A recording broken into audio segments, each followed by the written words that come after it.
Hello students, welcome to my channel. हमने China, India, Pakistan का first lecture complete कर लिया था और आज है हमारा सेकंड लेक्चर। और आज हम डिस्कस करेंगे चाइना के बारे में, चाइना के क्या फीचर थी, चाइना की क्या पॉलिसीज थी, चाइना की डेवलपमेंट कैसे हुई, सब कुछ हम चाइना के बारे में डिस्कस करेंगे। ठीक है। जिसने पहले फर्स्ट वीडियो लेक्चर को नहीं देखा, पहले वो फर्स्ट वीडियो देख कर आओ, उसके बाद आप सेकेंड वीडियो लेक्चर पर आना। ठीक है। Let's start today's video. सबसे पहला पॉइंट क्या आता है, China got independence in 1949। China को हमारी इंडिपेंडेंस कब मिली थी? 1949 में मिली थी। हमने पिछले वीडियो लेक्चर में भी करा था। ठीक है। तो चाइना को इंडिपेंडेंस कब मिली थी? 1949 में। नेक्स्ट चलते हैं, China is situated in eastern Asia and it is the third largest country in the world. बोलते जो आपका चाइना है वो कहाँ सिचुएटेड है? ईस्टर्न एशिया में सिचुएटेड है और ये क्या आता है? थर्ड लार्जेस्ट कंट्री में आता है वर्ल्ड के अंदर। ठीक है। नेक्स्ट चलते हैं, China was the first country in terms of highest population. बोलते हैं पहले क्या था? चाइना आपका नंबर 1 रैंक पे आता था इन टर्म्स ऑफ पॉपुलेशन। सबसे ज्यादा पॉपुलेशन किसकी थी? चाइना की थी। लेकिन अब इंडिया ने क्या कर दिया है? उसको पीछे छोड़ दिया है। इंडिया ने चाइना को क्रॉस कर दिया है। अब सबसे ज्यादा पॉपुलेशन, हाईएस्ट पॉपुलेशन किसकी है? इंडिया की है। ठीक है। अब इंडिया क्या आता है? नंबर 1 पे आता है इन टर्म्स ऑफ पॉपुलेशन और चाइना का नंबर क्या हो गया है? सेकंड हो गया है। ये मोस्ट इंपॉर्टेंट पॉइंट है क्योंकि ये अभी अपडेशन हुआ है। ठीक है। आपके एग्जाम में ये आ सकता है कि पॉपुलेशन की टर्म्स में नंबर 1 पे कौन आता है? इंडिया। और नंबर 2 पे कौन आता है आपका? चाइना। ठीक है। अब आगे चलते हैं, चाइना में क्या होता है? चाइना के अंदर आपका सारा का सारा किसका कंट्रोल होता है? गवर्नमेंट का कंट्रोल होता है हर चीज में। जैसे इंडिया में क्या थी? मिक्स्ड इकोनॉमी थी, मतलब पब्लिक सेक्टर और प्राइवेट सेक्टर दोनों मिलकर काम करते थे। लेकिन चाइना में सारा का सारा कंट्रोल किसका होता है? पब्लिक सेक्टर, मतलब गवर्नमेंट का ही सारा का सारा कंट्रोल होता है।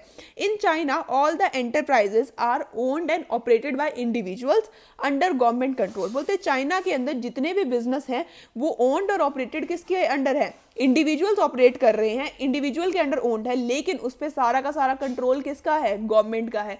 जो गवर्नमेंट कहते हैं वैसे ही उनको क्या करना पड़ता है? काम करना पड़ता है। ठीक है। उनकी खुद की मर्जी नहीं चलती, खुद की उनकी डिसीजन मेकिंग नहीं होती है। सारा का सारा काम किसके कंट्रोल के अंदर हो रहा है? गवर्नमेंट के कंट्रोल के अंदर हो रहा है। China follows one party rule. China क्या करता है? वन पार्टी रूल फॉलो करता है। मतलब क्या है? चाइना के अंदर सारा का सारा रूल किसका होता है? गवर्नमेंट का रोल होता है। ठीक है। इसमें प्राइवेट सेक्टर का कोई रोल नहीं है। कोई भी डिसीजन लेना है सारा का सारा कौन लेगी? गवर्नमेंट लेगी। सारा का सारा कंट्रोल किसका है? गवर्नमेंट का है। नेक्स्ट चलते हैं, Sino Tibetan is the main language of China. China की कौन सी लैंग्वेज है? सिनो तिबेतियन क्या है आपकी? चाइना की लैंग्वेज है। ये सब कुछ तो हमने क्या पढ़ा? थोड़े से फीचर्स पढ़े। अब आगे चलते हैं, चाइना ने क्या करी थी? कुछ पॉलिसीज को फॉलो करा था जिसकी वजह से चाइना की क्या हुई? डेवलपमेंट हुई। ठीक है। सबसे पहले आपकी पॉलिसी क्या आती है? Great leap forward. ये बहुत ज़्यादा इंपॉर्टेंट है आपकी, ठीक है, एग्जाम में आती है ये, इसको ध्यान से करना। ग्रेट लीप फॉरवर्ड में क्या हुआ था? इट इज आपकी इसमें क्या करा था? चाइना ने क्या करा था? आपकी एग्रीकल्चर इकोनॉमी को किस में कन्वर्ट किया था? मॉडर्न इकोनॉमी में कन्वर्ट किया था। ठीक है। चाइना ने क्या करा? ग्रेट लीप फॉरवर्ड में एग्रीकल्चर इकोनॉमी को किस में कन्वर्ट किया? मॉडर्न इकोनॉमी में कन्वर्ट किया। कैसे किया? आगे बताती हूँ। It was launch in 1958। Great leap forward कब लॉन्च हुआ था? 1958 में लॉन्च हुआ था। ये एक आपका ऐसा कैंपेन था जिससे आपकी चाइना ने क्या करी? अपनी इंडस्ट्रीज को बहुत ज़्यादा डेवलप करा। ठीक है। चाइना सिर्फ अपने एग्रीकल्चर को डेवलप नहीं करना चाहती थी, वो चाहती थी कि हमें अपनी इंडस्ट्रीज को भी डेवलप करना है। ठीक है। तो ग्रेट लीप फॉरवर्ड एक ऐसी पॉलिसी थी जिसमें चाइना ने क्या करा? अपनी एग्रीकल्चर इकोनॉमी से उसको, अपनी इकोनॉमी को किस में कन्वर्ट कर दिया? Modern economy. मॉडर्न इकोनॉमी का मतलब क्या है? जिसकी इंडस्ट्रीज क्या है? बहुत ज़्यादा अच्छी हैं। ठीक है। ग्रेट लीप फॉरवर्ड में क्या हुआ था? एग्रीकल्चर इकोनॉमी को किस में कन्वर्ट किया गया है? मॉडर्न इकोनॉमी में कन्वर्ट किया गया है। ठीक है। So it was a campaign launched to accomplish industrial development at a faster rate. ये एक आपका ऐसा कैंपेन था जो चाइना वालों ने लॉन्च किया था जिससे क्या होगी? आपकी इंडस्ट्रीज की डेवलपमेंट होगी बहुत ज़्यादा फास्ट रेट से। It focused on industrialisation of economy. बोलते ग्रेट लीप फॉरवर्ड में वो क्या चाहते थे? चाइना वाले चाहते थे कि हम सिर्फ एग्रीकल्चर के ऊपर फोकस नहीं कर सकते, हमें अपनी इंडस्ट्रीज को भी डेवलप करना है। तो ग्रेट लीप फॉरवर्ड में उनका सारा का सारा फोकस था इंडस्ट्रीज के ऊपर कि हमने अपने कंट्री में इंडस्ट्रीज बहुत ज़्यादा फास्टर रेट से क्या करनी है? ग्रो करनी है। ठीक है। It focused on industrialisation of the economy by encouraging people to set up household industry in the backyard।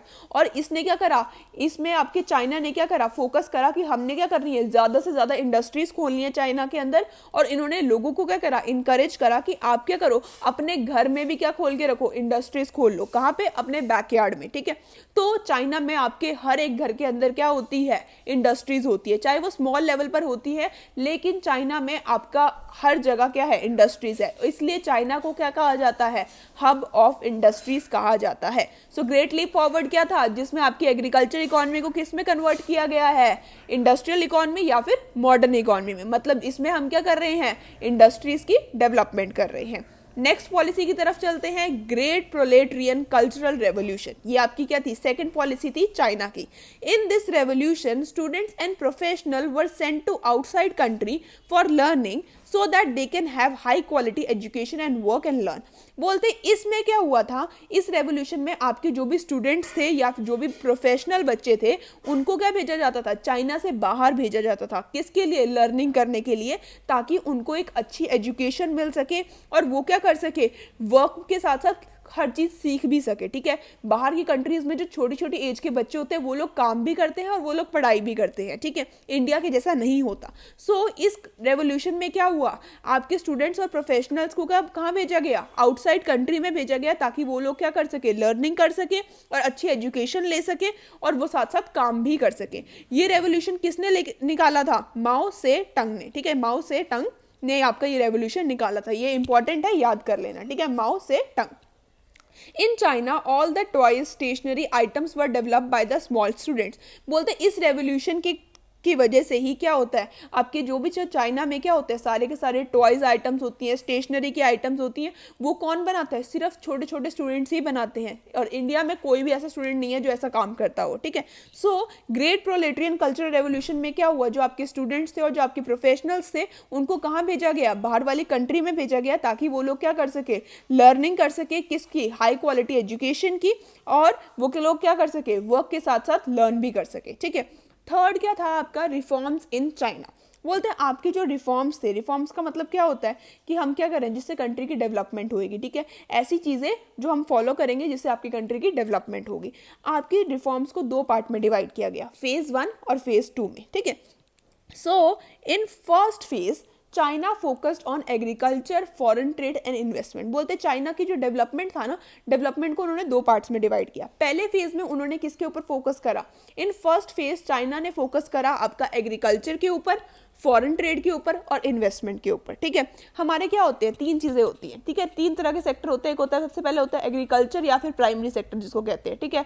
Agriculture या प्राइमरी सेक्टर होता है। सेकेंड आपका क्या होता है, इंडस्ट्री होता है। और थर्ड क्या होता है आपका, टर्शरी होता है, ठीक है। तीन तरह के सेक्टर होते हैं, प्राइमरी, सेकेंडरी और टर्शरी, ठीक है। प्राइमरी में हम लोग क्या डेवलप करते हैं, एग्रीकल्चर। सेकेंडरी में हम लोग क्या डेवलप करते हैं, इंडस्ट्रीज। और टर्शरी में क्या होता है आपका, ट्रांसपोर्ट हो गया, कम्युनिकेशन हो गया, सारी की सारी सर्विसेज आ जाती है आपकी टर्शरी के अंदर। सो आपकी क्या करा, चाइना ने फेज 1 में किसके ऊपर फोकस करा, एग्रीकल्चर के ऊपर फोकस करा, फॉरेन ट्रेड के ऊपर फोकस करा और इन्वेस्टमेंट के ऊपर फोकस करा, ठीक है। और in second phase private sector were given ownership. बोलते हैं आपके सेकंड फेज में आपके चाइना ने क्या करा, प्राइवेट सेक्टर को थोड़े से ओनरशिप के राइट्स दिए and focused on industrial goods. China ने अपनी डेवलपमेंट बहुत ही अच्छे तरीके से करी, ठीक है। फर्स्ट फेज में उन्होंने एग्रीकल्चर को डेवलप करा और सेकंड फेज में उन्होंने किसको डेवलप करा, इंडस्ट्रीज को डेवलप करा। और वो इंडस्ट्रीज में इतने अच्छे हो गए कि उनको टेरिटरी सेक्टर की तरफ जाना ही नहीं पड़ा। उन्होंने अपनी इंडस्ट्रीज को क्या बना लिया, एक मेन पॉइंट बना लिया और उनको क्या कहा जाता है, हब ऑफ इंडस्ट्रीज कहा जाता है।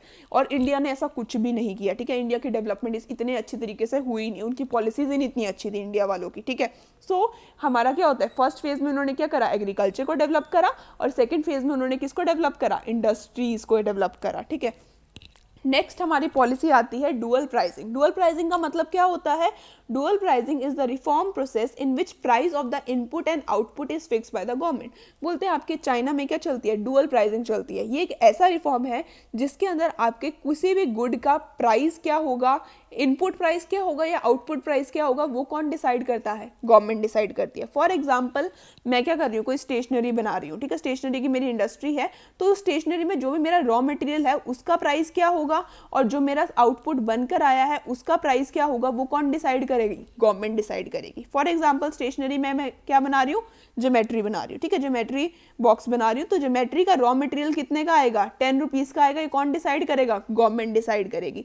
और मैं उस ज्योमेट्री को कितने रुपीज़ में बेचूंगी वो भी कौन डिसाइड करेगी? हमारी गवर्नमेंट डिसाइड करेगी। इसको क्या कहते हैं? डुअल प्राइसिंग कहते हैं, जिसमें आपका इनपुट और आउटपुट कौन फिक्स करता है? गवर्नमेंट फिक्स करती है। लास्ट पॉइंट की तरफ चलते हैं, स्पेशल इकोनॉमिक जोन्स, ठीक है, आपने ये वर्ड्स पहले भी सुने होंगे शायद छोटी क्लासेस में, ठीक है। सो स्पेशल इकोनॉमिक जोन्स में क्या होता है, आपके ना जो लोग क्या करते हैं, इंडस्ट्रीज वगैरह में काम करते हैं ना, उनको एक स्पेसिफिक रीजन दे दिया जाता है, ठीक है। These zones are set up with the aim to increase foreign investment. ये आपके जोन इसलिए सेटअप किए जाते हैं ताकि आपकी क्या हो सके? इन्वेस्टमेंट बढ़ सके, ठीक है। सो SEZ क्या होता है? ये क्या होता है? एक जोग्राफिकल रीजन होता है, एक अलग से रीजन होता है, ठीक है। हम लोग नॉर्मल एरिया में रह रहे हैं, तो SEZ क्या होगा? एक अलग से एरिया होता है। और इस एरिया का पर्पस क्या होता है कि उन लोगों को, जो लोग क्या कर रहे हैं, इंडस्ट्रीज में काम कर रहे हैं, उनको हैसल फ्री इन्वायरमेंट दे, जहाँ पे कोई भीड़ भाड़ ना हो, उनका काम आसानी से हो जाए, सब कुछ उनको इजीली मिल जाए, ठीक है। तो उनको एक ऐसा इन्वायरमेंट देते हैं जहाँ पर वो क्या करें? ज़्यादा से ज़्यादा एक्सपोर्ट्स के लिए हेल्प करें, हमारी एक्सपोर्ट्स में क्या करें? ज़्यादा से ज़्यादा हेल्प करें। सो मेनली क्या होता है? SEZ क्या होता है? आपका एक एरिया होता है, ठीक है। ये SEZ क्या है? आपका एक एरिया है जिसमें क्या हो रहा है आपका, ठीक है। ये क्या है? आपका नॉर्मल एरिया से क्या है? डिफरेंट है, ठीक है। एक आपका एक प्रॉपर एक एरिया दे रखा है, जैसे आर्मी एरिया होता है, ठीक है, वो अलग से होता है। वैसे ही क्या होता है? आपका SEZ एरिया होता है, जिसमें क्या है, ये लोग क्या कर रहे हैं? यहाँ पे इंडस्ट्रीज में काम कर रहे हैं, तो इनको, इनके क्या होंगे? यहीं पे घर होंगे, यहीं पे इनका हॉस्पिटल्स होगा, यहीं पे इनका ग्रोसरी स्टोर होगा। तो ये क्या होगा? एक अलग से एरिया मिल जाता है जिसमें इनको कुछ भी मेहनत करने की ज़रूरत नहीं है, ठीक है। इनको सब कुछ क्या मिल जाएगा? इजीली मिल जाएगा। और एक ऐसा इन्वायरमेंट मिलेगा जहाँ पर ये लोग क्या कर सकते हैं? ज़्यादा से ज़्यादा एक्सपोर्ट करने में इंडिया की क्या कर सकते हैं, या कोई भी कंट्री की क्या कर सकते हैं? हेल्प कर सकते हैं। तो चाइना ने क्या करा?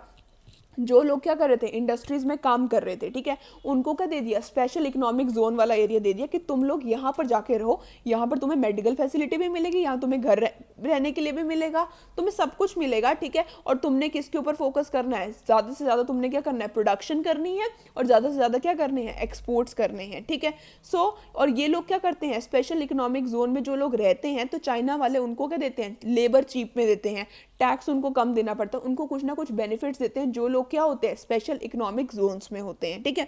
सो वो लोग क्या कहते हैं कि तुम लोग क्या करो? इस स्पेशल इकोनॉमिक जोन में रहो, और यहाँ पर तुम क्या करो? तुम्हें कुछ भी काम करने की जरूरत नहीं है, तुम्हें सब कुछ इजीली मिल जाएगा। इवन हम तुम्हें क्या देंगे? लेबर भी चीप में देंगे, टैक्स भी तुम्हें कम देना पड़ेगा, बस तुमने क्या करने हैं? ज़्यादा से ज़्यादा क्या करने हैं? एक्सपोर्ट्स करने हैं, ठीक है। इसलिए चाइना क्या करता है? हब ऑफ इंडस्ट्रीज़ कहा जाता है, और चाइना ज़्यादा से ज़्यादा एक्सपोर्ट्स करता है। चाइना टॉयज़ एक्सपोर्ट करता है, स्टेशनरी एक्सपोर्ट करता है, ठीक है। और उन लोगों के लिए क्या बने हुए हैं? स्पेशल इकोनॉमिक जोन्स बने हुए हैं। आई होप आपको आज का वीडियो लेक्चर अच्छा लगा होगा। कोई भी आपके डाउट्स हैं तो आप मुझसे पूछ सकते हो, ठीक है। Thank you, keep supporting.